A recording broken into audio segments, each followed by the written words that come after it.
지가 지에서래 점샤 지순미와 근데가 미디어나 아보레 아소야 미디어나 아보레 본 안에 그 예로가 미디어나 그 친넷 나한테 제 웹사이트 레이사 FM 안테 기에 오미나가 아소야 미나가 아소야 뭐 면봉사에 그라 아소야 뭐 지나가 미디어가 뭐 프로파간다 로네 프로파간다 뭐 미드로 메싱은 아예 안테 디포 무슨 나가는 거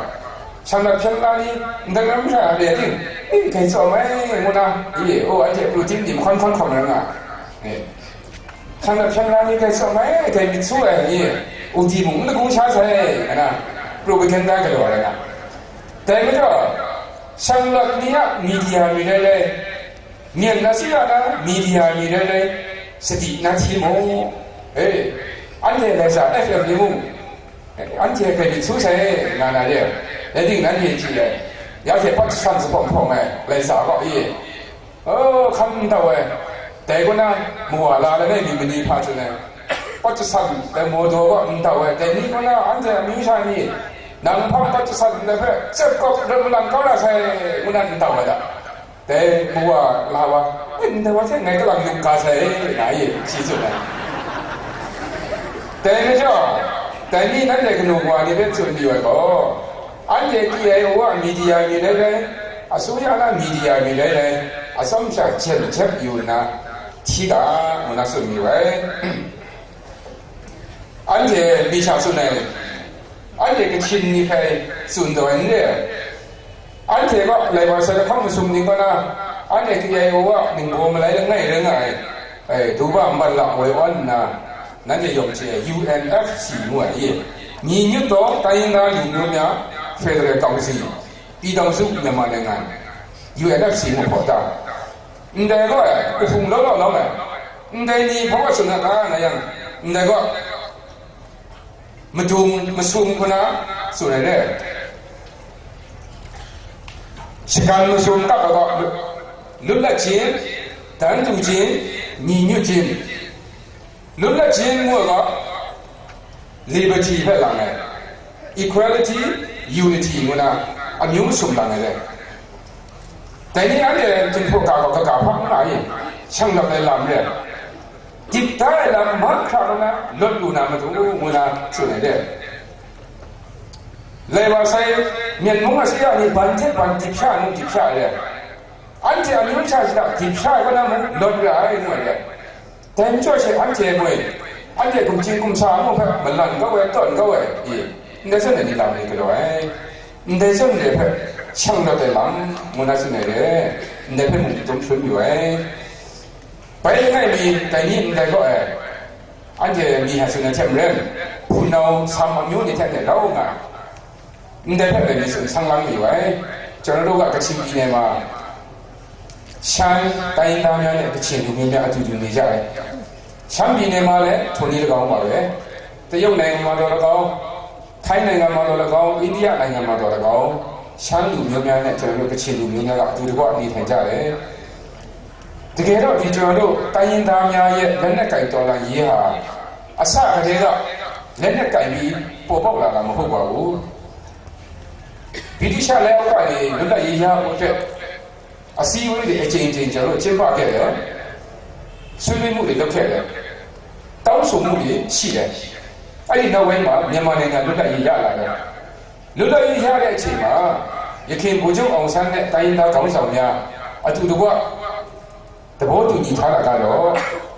နိုင်ငံကို 비동수နိုင်ငံ အဖြစ် ဖွဲ့စည်းမယ် 단두နေထိုင်မယ်လို့ 그디 타게자래 저러도အခုခရိုင်ကပင်လုံအကြောင်းကိုခဏခဏပြောနေတာနည်းနည်းကျွန်တော်ရှင်းပြတယ်ပင်လုံစာချုပ်ချုပ်တဲ့အခါမှာကချင်ရယ်ရှမ်းရယ်ချင်းရယ်အဓိကဗိုလ်ချုပ်အောင်ဆန်းနဲ့ဆွေးနွေးခဲ့တာဖြစ်ပါတယ်သို့တော်လည်းပဲလေ့လာတဲ့ဖြစ်အခြားတိုင်းသားကောင်းဆောင်များပါပါတယ်အဲ့ဒီအချိန်မှာကချင်ချင်းရှမ်းကောင်းဆောင်များရဲ့နောက်ွယ်မှာသက်ဆိုင်ရာလူထုတရက်လုံးကအားပေးမှုထောက်ခံမှုနဲ့ mandate ပေါ့နော်လုပ်ပိုင်ခွင့်တွေပေးထားပြီးဖြစ်ပါတယ်အဲ့ဒီအချိန်မှာရန်ကုန်မှာဖဆပါလနေသူတွေညီလာခံကျင်းပတဲ့အချိန်ဖြစ်ပါတယ်နေသူတွေညီလာခံကြီးကနေပြီးတော့ ဘိုလ်ချုပ်အောင်ဆန်းကို mandate ပေးတယ်တဘောတူညီမှုတွေကိုဆုံးဖြတ်ပေးတယ်အဲ့ဒီတော့ဗမာတိုင်းရင်းသားများရဲ့ဆန္ဒလည်းဒီထဲမှာပါတယ်လို့ကျွန်တော်တို့ကမှတ်ယူတယ်အဲ့ဒီအချိန်မှာတိုင်းရင်းသားခေါင်းဆောင်များနဲ့ဗိုလ်ချုပ်အောင်ဆန်းနဲ့ဆွေးနွေးခဲ့တဲ့အထဲမှာပါတယ်ဆိုတော့မြေပြန့်ဒေသနဲ့မြေပြန့်မဟုတ်တဲ့ဒီတောင်ပေါ်ဒေသကို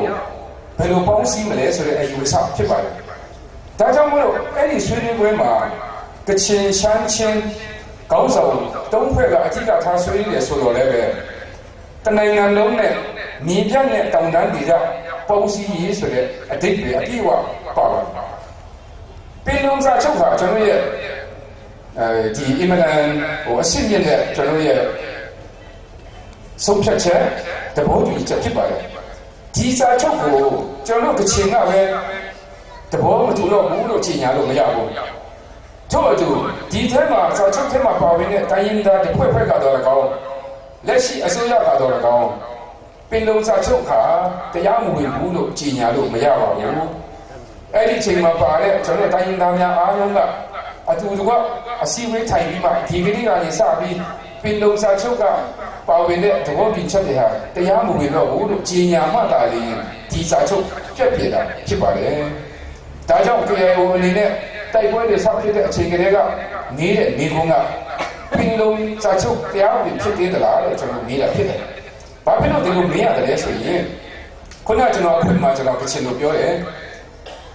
နိုင်ငံတော်အစိုးရရဲ့ဆိုရည်ပူပါမှုတွေရှိတယ်ကျွန်တော်တို့သိတယ်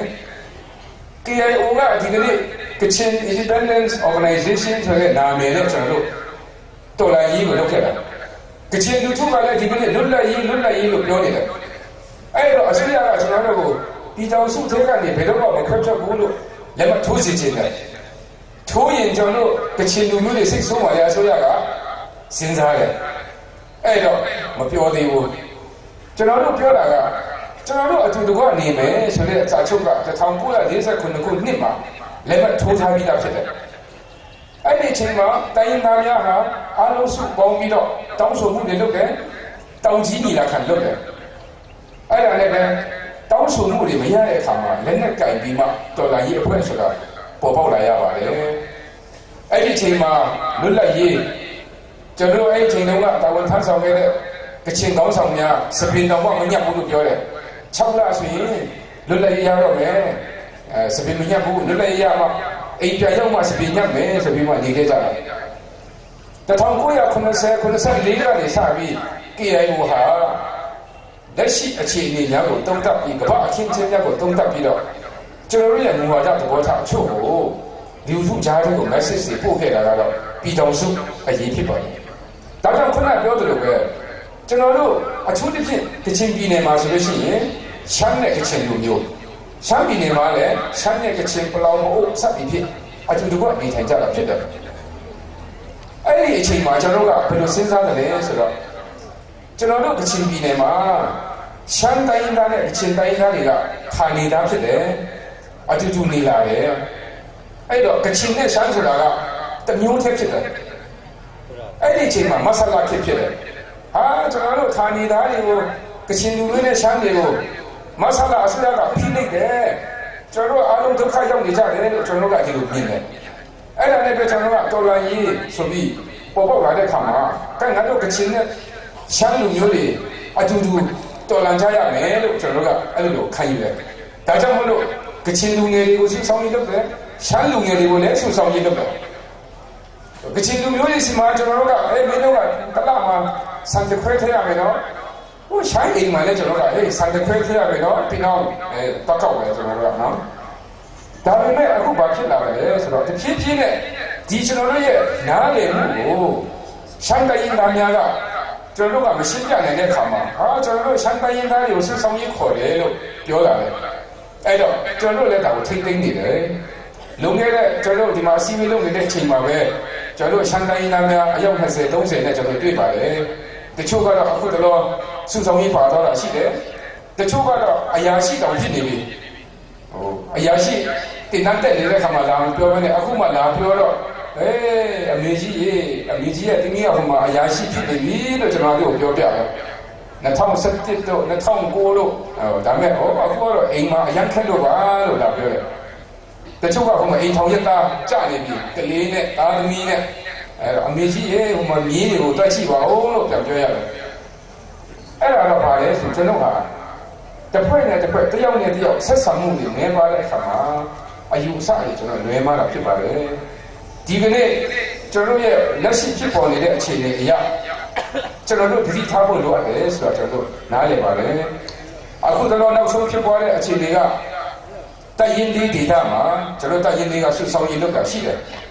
ကျွန်တော်တို့စစ်ပြီးမှအားလုံးကိုပြန်လုပ်ပေးတယ်ဒီကျွန်တော်တို့16ရောက်တော့ထင်ပါတယ်ကျွန်တော်တို့တမဟာတိကနေပြန်ပြီးလွတ်ပေးတဲ့အခါမှာတမတော်စစ်ကြောင်းကဒီရောက်ဒီမြစ်ဆုံဘက်မှာတွားပြီးမှလက်ခံတယ် PCG ကအဖွဲ့ပါတယ်မနေ့ကမြောက်ဒီကတည်တက်လာတဲ့ခါကျတော့မြန်မာတမတော်စစ်ကြောင်းကလိုက်လံရှာဖွေပြီးမှပြန်ပြီးကဲထုတ်ခဲ့တယ်လို့တည်ပါတယ်ဒါကြောင့်ခုနကကျွန်တော်ပြောတာအစိုးရမီဒီယာပဲဖြစ်စေ KIO မီဒီယာပဲဖြစ်စေလူထုကတည်တည်ချာချာဖတ်ဖို့လိုပါတယ်ဒါကျွန်တော်အခြေအနေကိုရှင်းပြတာဖြစ်ပါတယ်ဒါကြောင့်မို့လို့ဒီကနေ့ဒီမှာကျွန်တော်မြစ်ကြီးနားမှာတော့ကောင်းဗမောဒေသမှာတော့ကောင်းပူတာဒေသမှာတော့ကောင်းခုကောင်းချိုင်းမှာတော့ကောင်းရှမ်းပြည်နယ်မှာတော့ကောင်းအတူတကွအနေထိုင်ကြတဲ့ကျွန်တော်တို့ကချင်နဲ့ရှမ်းတိုင်းရင်းသားများဟာကျွန်တော်ရဲ့အမြင်မှာကအတူတကွဖိနှိပ်ခံရတဲ့တိုင်းရင်းသားလူမျိုးစုတွေဖြစ်လို့အတူတကွကျွန်တော်ဒီဟာကိုလွတ်မြောက်အောင်ကြိုးစားနေတာဖြစ်တယ်။ဒါကြောင့်ဒီကနေ့ကျွန်တော်တို့ NCCT လို့ခေါ်တဲ့တနိုင်ငံလုံးအဖြစ်ခတ်ရစေရေးဆိုတဲ့အဖွဲ့မှာအားလုံးပါတယ်။ရှမ်း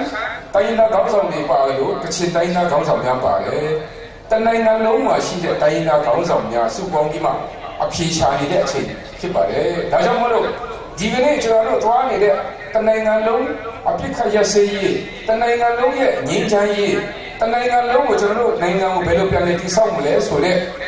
ဦးတည်ချက်နဲ့တွားနေတဲ့ဖြစ်စဉ်ပေါ်မှာမျက်ခြေမပြတ်ဘဲနဲ့ပြည်နယ်လူပြည်နယ်သားများဒေသခံ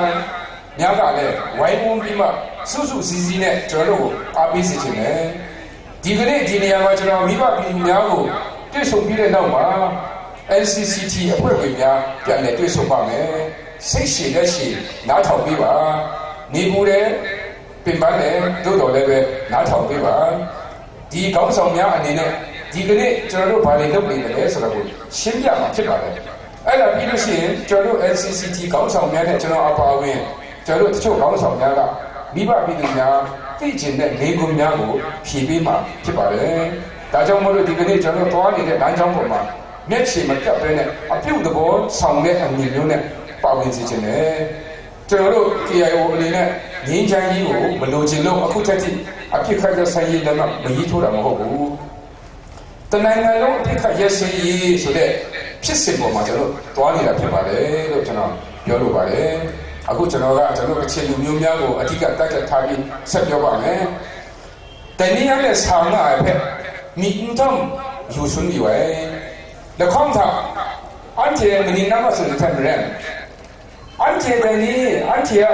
예호와가 상구나 보스타인 안에 사시도에 난거 그누구 안에 백회랑 전에고 땡만에 남고 안에 썩만다 밤저 아뮤를 콩래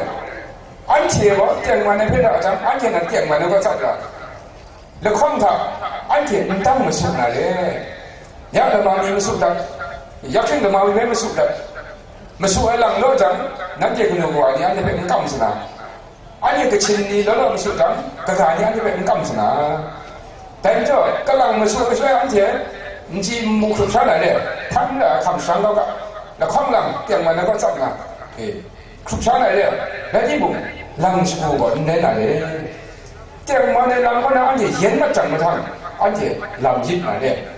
但你安全呗，点完的人我50度那么多，没有熟呢，个熟白安全呗，没这样子的呢，给俺屋里我那时候呢，심사람이나 그 친일에 원하세요. 레긴 대니한테 인자선에 시와 봉안에 위위소네. 안에 심사람라 선투나 시고나 레긴 선투나 뭐가 뭐죄미에 방이 좀 누가 죽어 났는데.但那俺老给看一些生意我生的出门安尼婆婆可了， 아니 뉴욕이 허버리 사와나 야니 디비스타 시스야시 뉴욕거나 그바보다가 좋은 거야. 아니 브레이브이도나 인다가 상처를 대니 안게 내가는 피카야시 뭐에 무슨 부르가 싶었나 디비스타가 아니 그거가 양놈을 동통해 미스타가 딱딱한 게 통하고 얘는 시작해야 된다. 내가 사는 거 Garan sekarang dalam mana dia benar benar. Akhirnya kita jadi mujan, kita duka lona, benar benar. Jadi mungkin dia mujan ini kan, akhir supaya yang namanya. Jadi mungkin kita nak mana, ada mana, tapi ada yang mana, cina sendiri ni. Akhir cina tentara, apa dalam ni juga, bisa kita Jadi akhirnya orang mengambil ini kok mudah dengan sama buat. Lewat dia apa? Insya Allah. Jadi mungkin di Cina kok orang Indonesia kok punya kok. Ada tunggu, ikut buat sikai. Ni, anda mungkin mengai, anda saya mung, ni bawa rumah. Anda saya khap keran nam tu kaya ya kaya buat mungkin tak kesan nama lama. Mungkin pun lam suku buat online. Sebab kita kan mereka pernah selang itu lah, yang di Amerika mungkin dia dua sih, Amerika asal dia kan bila mana, kasan di sana ni, kecina lam cak sana, kekapan sana, kekapan sana tu mungkin pan sana, nanti kecin ni jauh kita, apa ada ada, keringkinan sana ada, nah ini sana, sudah sana sudah, sana kau, anjir kau, tengah ngalung kita ya sih tak cukup nampu cukup ni. Jadi mungkin jaga lama, anje kiai wo, cek perkara bulan pungli ni dego, anje sentuh pada pang, mungkin perempuan lah. Ndai mungkin perempuan lah sih, anje kiai wo kecina lam sunnah dia, kiai wo keina lam kisah dia, sambil malam ni sama lam kisah dia. Jadi mungkin masih aku nak yak tu kan anje be. Nanti kau mungkin nak kau melai tak ya, guna besar enggak loh. Anti sentuh na, thora dia, anti amyunya lam, mai sunna le jango, anti sentuh na tu mai binai. Anti sentuh macam anti amyunya la, somai lam pe anti mungkin bangsa lam kau sekarang na besar loh na jango, anti senmai tu tapi macam, tapi nanti Amerika nak suya aku nak anti bergerak umum kun. Tahun jantung umum akun, gerak umum akun mana sana. Jadi sampai mana siang lah. Ada kun ni mana sepuluh sana sungai. Nanti Myanmar ko len na phong ni yong ko, ti na nga amyu sa ni pe, kong malai ta ye kuna, ani ma sa dai na. Tai ni nanti pe, ndai ko khu mai ngoi mu. Myanmar ni ngan ta ngai ku, khu mai ni sa. Tai yin da gong sau ni kuna, khu mai lam le kuna, sepuluh sungai. Kerana ni bukan mit lama, Jepun asal ni mit lama, UK mit lama, EU ni mit lama, yang mit lama. Anje dalam mungkin tu mit mit betul. Mister Nambia tu wei mo, anje the Kenyan depan ko, sunai. Nanti New Chinese, kerja saya yang nanti ni mikro mereka kerja, mana sunai.